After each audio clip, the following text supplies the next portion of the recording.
Hello বন্ধুরা, কেমন আছো সবাই? আমি অনুরাধা আবারও এসে গেছি। আজকে করব ফুলকপি আলু দিয়ে ট্যাংরা মাছের ঝোল। তার জন্য ট্যাংরা মাছগুলো ভালো করে ধুয়ে নিয়েছি আর লবণ, হলুদ আর একটু তেল দিয়ে মেখে নেব। তেল দিয়ে মাখলে ভাজার সময় ফাটবে না মাছগুলো।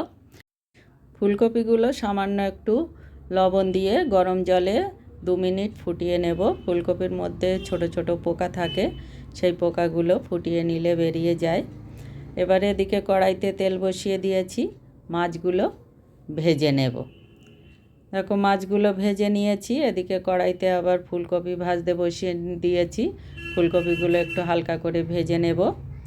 এদিকে কিছু মশলা নিয়ে নিয়েছি, জিরে গুঁড়ো, ধনে গুঁড়ো, লঙ্কা গুঁড়ো, আদা বাটা, হলুদ গুঁড়ো আর লবণ। এটা একটু জল দিয়ে ভিজিয়ে রাখবো।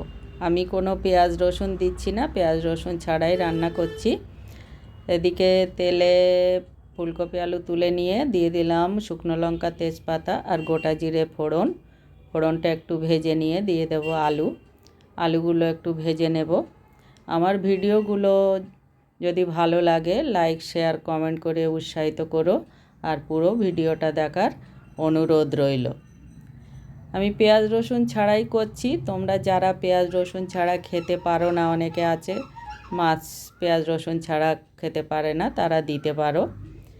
এবারে দিয়ে দেব কাঁচা লঙ্কা আর টমেটো পেস্ট দিয়ে একটু নেড়ে চেড়ে নেব কাঁচা গন্ধ যাওয়া পর্যন্ত। এবারে যে মশলাটা গুলে রেখেছিলাম সেই মশলাটা দিয়ে দেব, দিয়ে এটা তেল ছাড়া পর্যন্ত কষিয়ে নিতে হবে। তেল ছাড়া পর্যন্ত কষিয়ে নিয়েছি।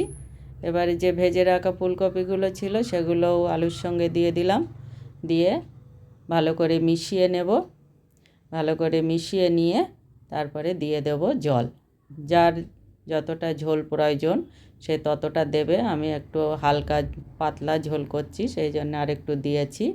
ঝোলটা ফুটে উঠেছে, এবার মাছগুলোও দিয়ে দিলাম, দিয়ে এটাকে ভালো করে ফুটতে দেব। আর 2টো কাঁচা লঙ্কা দিলাম, দিয়ে এটা প্রথমে হাই ফ্লেমে কিছুক্ষণ ফুটিয়ে নিয়ে তারপর লো ফ্লেম করে দেবো। দেখো প্রায় হয়ে গেছে। এবার একটু দিয়ে দিলাম গরম মশলা। ধনেপাতা দিলে ভালো হয়, আমার ঘরে আজকে ধনেপাতা নেই তাই দিতে পারলাম না। তোমরা একটু ধনেপাতা দিয়ে দেবে, তবে খেতে খুব ভালো লাগবে। এই শীতকালে ফুলকপি আলু দিয়ে এই ট্যাংরা মাছের ঝোল খেতে খুব ভালো লাগে। দেখো রেডি হয়ে গেছে ফুলকপি আলু দিয়ে ট্যাংরা মাছের ঝোল। তোমরা কে কে পছন্দ করো কমেন্ট করে জানাবে।